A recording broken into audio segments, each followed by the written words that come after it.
Hi Fox, good morning. Digestion and absorption. This is the authentic definition of digestion. The process of conversion of complex food material into simple diffusible food by mechanical and biochemical process is called digestion. देखिए the process से क्या मतलब है, हम जो कुछ भी खाते हैं वो किस फॉर्म में होता है, उसमें क्या क्या होता है, उसमें होता है protein, carbohydrate, fat, vitamins, minerals, nutrients, water, ये सब चीजें उसमें इंक्लूड होती है। तो हम जो कुछ भी खा रहे हैं वो एक ट्रैक से होके गुजरता है, उस ट्रैक का नाम है एलिमेंट्री कैनाल। तो एलिमेंट्री कैनाल से होता हुआ वो गुजरता है of conversion of complex food material. तो फूड जो है वो एक कॉम्प्लेक्स फूड मटेरियल है, उसमें प्रोटीन अलग है, कार्ब विटामिन, मिनरल्स, सब चीजें ऐड है, तो वो हो गया कॉम्प्लेक्स। और सॉलिड, सेमी सॉलिड भी हो सकता है, पराठा है सॉलिड फॉर्म में, सेमी सॉलिड फॉर्म में आपका हलवा हो सकता है, हाँ, लिक्विड भी हो सकता है। तो कॉम्प्लेक्स हो गया क्योंकि उसमें बहुत सारी चीजें इंक्लूड हैं into simple diffusible food. Simple diffusible food का मतलब क्या है, डिफ्यूजन का मतलब क्या होता है, सबसे पहले आप ये बताइए। जैसे क्लास में कोई बच्चा सुबह सुबह नहीं जाके आया, कहां नहीं जाके आया, आप जानते हो मैं कहां के लिए बोल रहा हूं, सुबह सुबह प्रेशर नहीं बना उसका तो नहीं जाके आया। इस केस में क्या होगा, वो क्लास में मान लीजिए मिड में बैठा है, तो वो क्या करेगा, क्लास में बैठ के धमाके करेगा। अब धमाके करेगा तो क्या होगा कि उसकी मारक क्षमता जो है वो सबसे ज्यादा किसको इफेक्ट करेगा, अपने आसपास वालों को, है ना। फिर धीरे धीरे दूर जाते जाते उसकी कंसंट्रेशन जो है वो कम हो जाती है। समझ रहे हो। तो कंसंट्रेशन धीरे धीरे दूर जाते जाते कम हो जाती है। तो इसकी वजह से क्या होता है, सेम पैटर्न यहां पर भी फॉलो होता है कि आपकी जो एलिमेंट्री कैनाल है, इस एलिमेंट्री कैनाल में जो फूड है उसमें प्रोटीन, कार्बोहाइड्रेट, विटामिन, मिनरल सब हैं। तो ये यहां पर छोटे छोटे विलाइज होते हैं, ये विलाइज इनको एब्जॉर्ब करते हैं और एब्जॉर्ब करके ये पहुंचाते हैं ब्लड में। कहां पहुंचाते हैं, ब्लड में। ठीक है। तो ये कैसे पॉसिबल होगा, on the basis of diffusion. Microvilli उसको एब्जॉर्ब करेंगी, उसकी सरफेस से प्रोटीन को अलग खींचेंगी, जो लिम्फ की जो वेसल्स हैं या जो लैक्टल है वो फैट को एब्जॉर्ब करेंगी। तो ये सब चीजें जो है एब्जॉर्ब हो जाएंगी और एब्जॉर्ब होके कहां पहुंचेंगी, ब्लड में। ब्लड से कहां पहुंचेंगी बताइए जल्दी से, प्लाज्मा में। प्लाज्मा से कहां, टिश्यू या सेल। सेल में कहां, सेल में पहुंचेगी माइटोकॉन्ड्रिया में। माइटोकॉन्ड्रिया में कहां, F1 F0 पार्टिकल्स पर। F0 F1 पार्टिकल्स में क्या होगा, एटीपीएज एंजाइम की प्रेजेंस में ऑक्सीडेशन होगा ऑर्गेनिक फूड का। उसकी वजह से क्या रिलीज होगी, एनर्जी रिलीज होगी। इसी वजह से हमको एनर्जी मिलती है। क्लियर हुआ।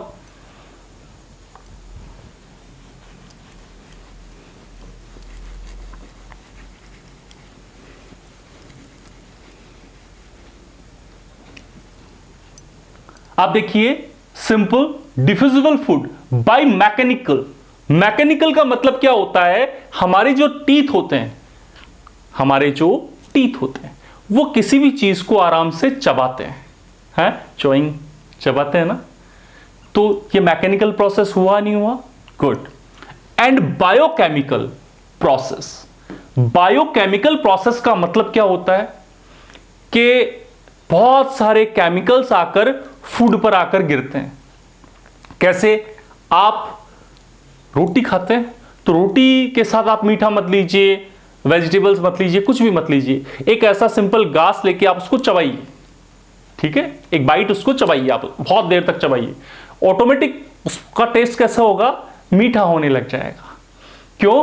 क्योंकि हमारे जो माउथ है उसमें 3 सलाइवरी ग्लैंड पाई जाती हैं जो सलाइवा सीक्रेट करती हैं। क्लियर है? उसकी वजह से उस सलाइवा में कुछ ऐसा होता है जो उस ग्रास में मीठापन ला देता है, उस बाइट में मीठापन ला देता है। समझ रहे हैं? उस रोटी के टुकड़े में मीठापन ला देता है। किससे बनती रोटी? क्या होता है उसमें? Mainly carbohydrate. ग्रेट, तो सब चीजें हम इसमें स्टडी करेंगे। तो द प्रोसेस, एक पूरी प्रोसेस माउथ से लेकर एनस तक फूड पहुंच रहा है और फेसेस में कन्वर्ट हो रहा है। ठीक है, वेस्ट तो फेसेस में कन्वर्ट हो रहा है, तो रिमूव हो रहा है एनस के through of conversion of complex food material into simple diffusible food by mechanical and biochemical process is called digestion. Absorption, it's very very very very important, और इसे हेडिंग में भी मेंशन किया गया है। आप एनसीईआरटी उठाइए, उसमें हेडिंग में भी एब्जॉर्प्शन को मेंशन किया गया। Passage of nutrients into blood.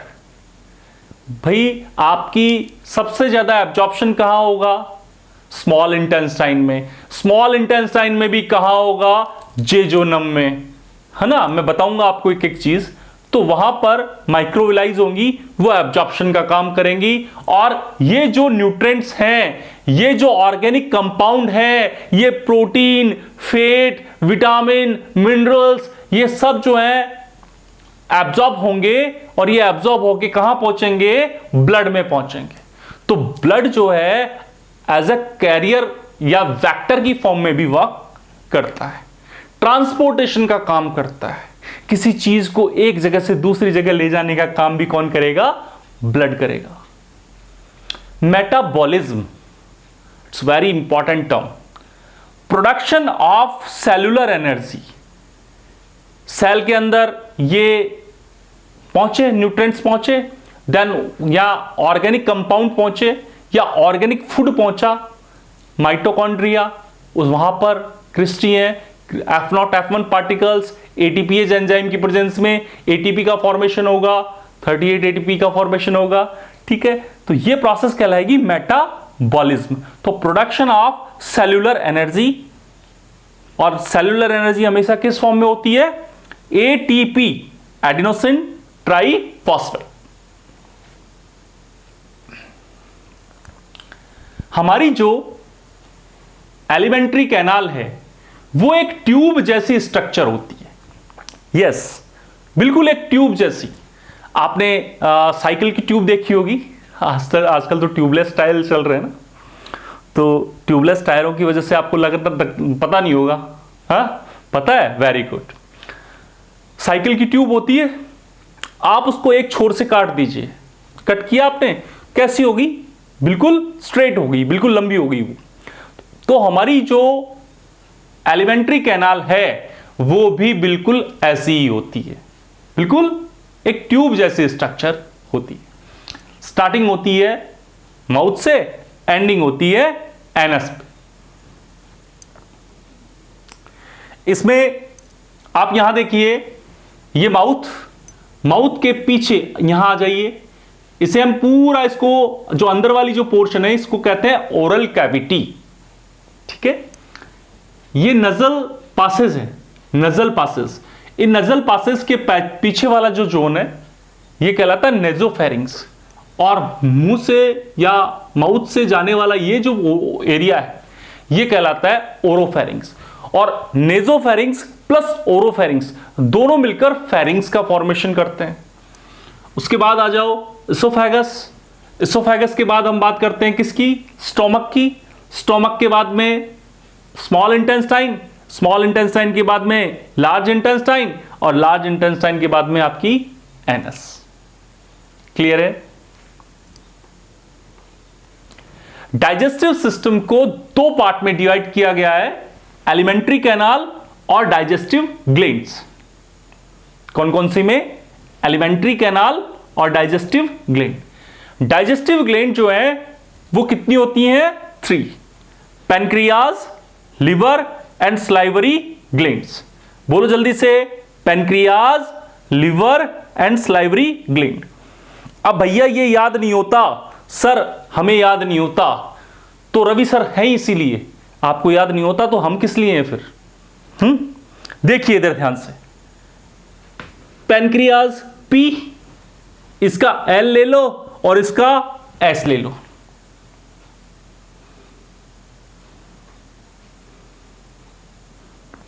ठीक है, तो P,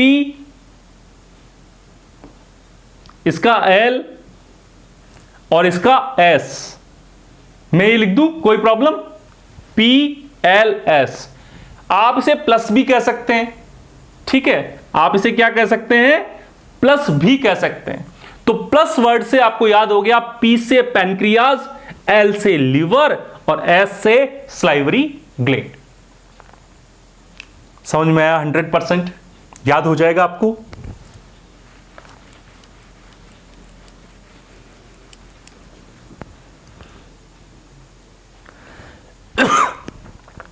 आपको एलिमेंट्री कैनाल में याद करवाने जा रहा हूं यहीं पे, ठीक है, तो आपको 100% याद हो जाना चाहिए। सबसे पहले स्टार्टिंग होती है माउथ। देखिए ये माउथ यहां से, ओके, देन माउथ के बाद में क्या आता है? Oral cavity. ये माउथ का ये वाला जो जोन है ये क्या कहलाता है? Oral cavity. ओरल कैविटी के बाद में फेरिंग्स, उसके पीछे वाला जो जोन है, ये वाला जो जोन है, ये वाला ये क्या कहलाएगा? फेरिंग्स। ये वाला ओरल कैविटी के पीछे वाला क्या कहलाएगा? फेरिंग्स। उसके बाद ईसोफेगस। ईसोफेगस का डाइजेस्टिव सिस्टम में कोई ज्यादा रोल नहीं होता है ना, ये केवल एक मूवमेंट के लिए जो है इंपॉर्टेंट है, उसका नाम है पेरिस्टालिसिस मूवमेंट, वो आएगा, मैं आपको बताऊंगा। तो आप देखिए ये हो गया आपका ईसोफेगस। उसके बाद stomach, it's very important, it's a bag like structure, जो आप देख रहे हैं, बैग जैसे स्ट्रक्चर आप देख रहे हैं, ये हो गया स्टोमक। स्टोमक खुलता है स्मॉल इंटेस्टाइन में, स्मॉल इंटेस्टाइन खुलती है लार्ज इंटेस्टाइन में, और ये खुलता है एनस में। आप देखिए ये खुल रहा है, स्टोमक खुल रहा है स्मॉल इंटेस्टाइन में, स्मॉल इंटेस्टाइन कनेक्ट है लार्ज इंटेस्टाइन से, और उसके बाद में एनस। याद हो गया आपको? देखिए दोबारा देखिए, माउथ, माउथ कहां ओपन हो रहा है? Oral cavity. ओरल कैविटी से कौन कनेक्ट है? फेरिंग्स। फेरिंग्स से इसोफेगस, इसोफेगस से स्टोमक, स्टोमक से स्मॉल इंटेस्टाइन, स्मॉल इंटेस्टाइन से लार्ज इंटेस्टाइन, और लार्ज इंटेस्टाइन से एनस। मेरे बेटे ध्यान से सुनना इस बात को, आप यूज कर रहे हैं, आप फूड खा रहे हैं, खाना खा रहे हैं, खाना कहां जाएगा? पहले माउथ, माउथ से कहां पहुंचा? ओरल कैविटी, ओरल कैविटी से फेरिंग्स, फेरिंग्स से इसोफेगस, इसोफेगस से स्टोमक, स्टोमक से स्मॉल इंटेस्टाइन, स्मॉल इंटेस्टाइन से लार्ज इंटेस्टाइन, और लार्ज इंटेस्टाइन से एनस। अब देखिए माउथ, माउथ में 3 चीजें होती हैं, टंग, टीथ और पैलेट। क्या क्या बताया मैंने? टंग, आपकी जीभ, टंग है ना, टीथ, टीथ, और palate, it's very important. Palate का मतलब होता है, पैलेट, 2 पैलेट होते हैं, एक होता है हार्ड पैलेट और एक होता है सॉफ्ट पैलेट। हार्ड पैलेट से क्या मतलब है कि आप जैसे आप अपनी फिंगर, अगर आपने नोज अगर साफ नहीं की हो तो अगर फिंगर से, तो आप फिंगर यूज कर सकते हो। आप देखिए यहां पे ऐसे करके टच कीजिए अपने, तो आपको ऊपर की साइड में छोटे छोटे छोटे छोटे पिट्स नजर आएंगे, अरे गड्ढे नजर आएंगे, पिट्स, जान के, पिट्स नजर आएंगे। तो वो पिट्स जो है वो कहलाते हैं हार्ड पैलेट। क्या कहलाते हैं? Hard palate. उन पिट्स का क्या यूज है? Actually the hard palate are more developed in carnivorous. जो कॉर्निवोरस जो एनिमल्स होते हैं उनमें हार्ड पैलेट ज्यादा इफेक्टिव होता है। ये पिट्स जो होते हैं बहुत गहरे होते हैं। क्या रीजन है? क्योंकि जब वो किसी मांस के टुकड़े को, मीट के टुकड़े को चबाते हैं तो उस केस में उसको बाहर निकलने से रोकते हैं ये पिट्स, मतलब as a anchor, as a socket की तरह से, एज ए एंकर की तरह से ये वर्क करते हैं, उसको जकड़ने की कोशिश करते हैं। उसके पीछे आता है सॉफ्ट पैलेट। तो आप पीछे टच करोगे तो पीछे जो है वो सॉफ्ट पैलेट कहलाता है, क्योंकि वो इनवॉलेंट्री होता है। यहां तो आप उसको कंट्रोल कर सकते हो, है ना, लेकिन पीछे कंट्रोल नहीं कर पाओगे। क्लियर है? यहीं पर एक हैंगिंग पोजीशन में एक टुकड़ा सा लटका हुआ रहता है, आपने देखा होगा उसको, क्या बोलते हैं उसको? उवुला। क्या बोलते हैं? उवुला। उवुला का क्या रोल होता है कि आप खाना खाएंगे तो उस खाने को, जैसे आप खाना खाते हो तो आपके जो क्या ये जो रेस्पिरेटरी ट्रैक है इसको ब्लॉक करने का काम करती है। वो कौन? उवुला। अब आप देखिए, उसके बाद ऑरल कैविटी, ऑरल कैविटी के बाद फेरिंग्स। फेरिंग्स कौन कौन सी? Nasopharynx and oropharynx. Oesophagus, oesophagus के बाद में स्टोमक। स्टोमक को 4 पार्ट में डिवाइड किया गया है। कितने पार्ट्स में डिवाइड किया गया है? 4 पार्ट्स में डिवाइड किया गया है। Cardiac, fundus, body and पायरोलस।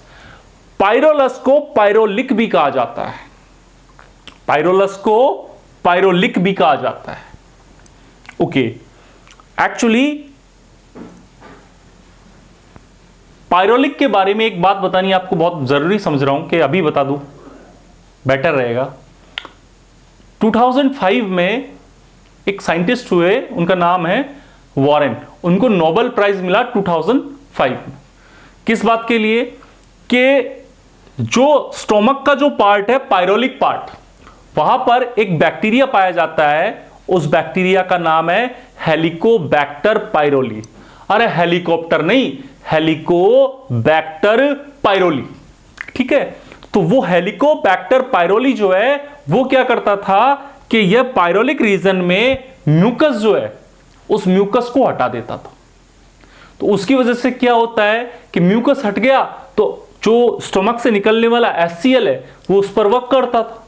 उस पर वर्क करेगा मतलब उससे टच होगा तो जलनशील मस्ती थी और उसकी वजह से अल्सर क्रिएट हो जाते थे। ठीक है, तो या वुंड्स क्रिएट हो जाते थे, अल्सर क्रिएट हो जाते थे। तो वॉरेन ने डिस्कवर किया कि यहां पर ये जो है बैक्टीरिया है ये इसके लिए रेस्पॉन्सिबल है, हेलिकोबैक्टर पायरोली। और उनकी इस रिसर्च की वजह से उनको 2005 में नोबेल प्राइज दिया गया। अब बात करते हैं, स्टोमक ओपन हो रहा है स्मॉल इंटेस्टाइन में। स्मॉल इंटेस्टाइन में जो है 2 ग्लैंड अपना सिक्रेशन डालेंगी। कौन कौन? एक तो लीवर, लीवर डालेगा, है ना, और एक पैनक्रियास। स्मॉल इंटेस्टाइन को 3 पार्ट्स में डिवाइड किया गया है, ड्यूडेनम, जेजुनम और इलियम। बोलो जल्दी से, ड्यूडेनम, जेजुनम और इलियम। स्मॉल इंटेस्टाइन ओपन हो रही है लार्ज इंटेस्टाइन में। लार्ज इंटेस्टाइन को 3 पार्ट्स में डिवाइड किया, सीकम, कोलोन और rectum. Caecum, colon, rectum anus में ओपन हो रहा है। क्लियर है? First class. Digestive glands. Digestive glands में सबसे पहले आपने किसके बारे में बात करेंगे? स्लाइवरी ग्लैंड की। किसकी बात करेंगे? स्लाइवरी ग्लैंड, जो कहां प्रेजेंट होती है? माउथ में। ये होती है मेनली 3, मेनली क्या होती है? 3 ही है ना। फर्स्ट पायरोटिड डक्ट, सबमैक्सिलरी और सबलिंगुअल। बोलो जल्दी से, क्या क्या नाम है? पायरोटिड, सबमैक्सिलरी और सबलिंगुअल।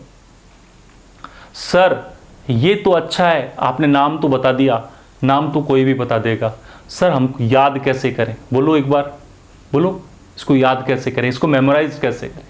बहुत इजी प्रोसेस है और रवि सर आपको पढ़ा रहे हैं तो पूरा टिप्स पे कराएंगे, इस बात की जिम्मेदारी मेरी है। देखिए ध्यान से, स्लाइवरी ग्लैंड, मैं आपको एक फार्मूला देता हूं, आपको बस वो फॉलो करना है, उसके अलावा कुछ नहीं करना।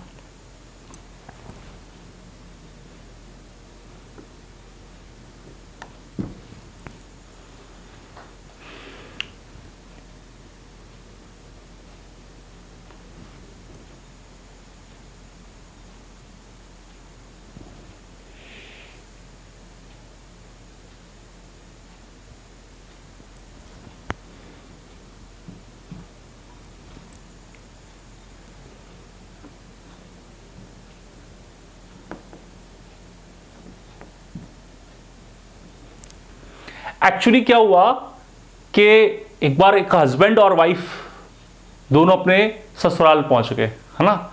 तो वहां पर पार्टी थी, ठीक है। तो हस्बैंड जो है वो बोलता है अपनी वाइफ से कि आप जो है कॉक वगैरह कुछ लेके आओ। तो कॉक में बाई मिस्टेक जो है 8 PM एक वाइन का नाम होता है वो मिली हुई थी, है ना। तो बाई मिस्टेक वो वाइन जो है वो गर्ल्स में पहुंच गई और वो वाइफ की जो सिस्टर होती है उस तक पहुंच गई, यानी हस्बैंड की क्या हुई, वो साली, है ना। बेटा याद कीजिए, तो हस्बैंड बड़ा उसको पी लिया उन्होंने, उसकी जो वाइफ की जो क्या बोलते हैं उसको, बहन ने उसको पी लिया उसको, है ना। तो साली उस हस्बैंड की वाइफ की बहन क्या होती है, साली होती है ना, हस्बैंड की तो साली होगी ना। तो साली जी ने 8 PM ली। हस्बैंड ने अपने वाइफ से पूछा कि साली जी ने 8 PM ली, क्वेश्चन लग रहा है पीछे, क्वेश्चन मार्क लग रहा है, देखो ध्यान से। साली जी ने 8 PM ली, अरे क्या साली जी ने 8 PM ले ली क्या, समझ रहे हो ना, कहते हो ना ऐसे। तो बोलो जल्दी से, साली जी ने 8 PM ली। क्या बोला मैंने, साली जी ने 8 PM ली, मतलब साली, स्लाइवरी, जी मतलब ग्लैंड, एन को हटा दीजिए आप, एन का कोई वैल्यू नहीं है, ठीक है, 8 का भी कोई वैल्यू नहीं है। पी पायरोटिड, एम मैक्सिलरी, मैक्सिलरी का दूसरा नाम क्या है, मैंडिबल, ठीक है। लिग्नम, सिंपल सा कंसेप्ट, बहुत इजी है। साली जी ने 8 PM ली, तो क्या हो गया, पायरोटिड स्लाइवरी ग्लैंड, साली जी, ठीक है, स्लाइवरी ग्लैंड, साली जी salivary gland, parotid P, maxillary M, then lingual, क्या हो गया, LI। भूलोगे आप कभी इसको, बहुत इजी है। साली जी ने 8 PM ली, तो आपको ये जो है याद हो जाएगा बिल्कुल, क्लियर है, फर्स्ट क्लास।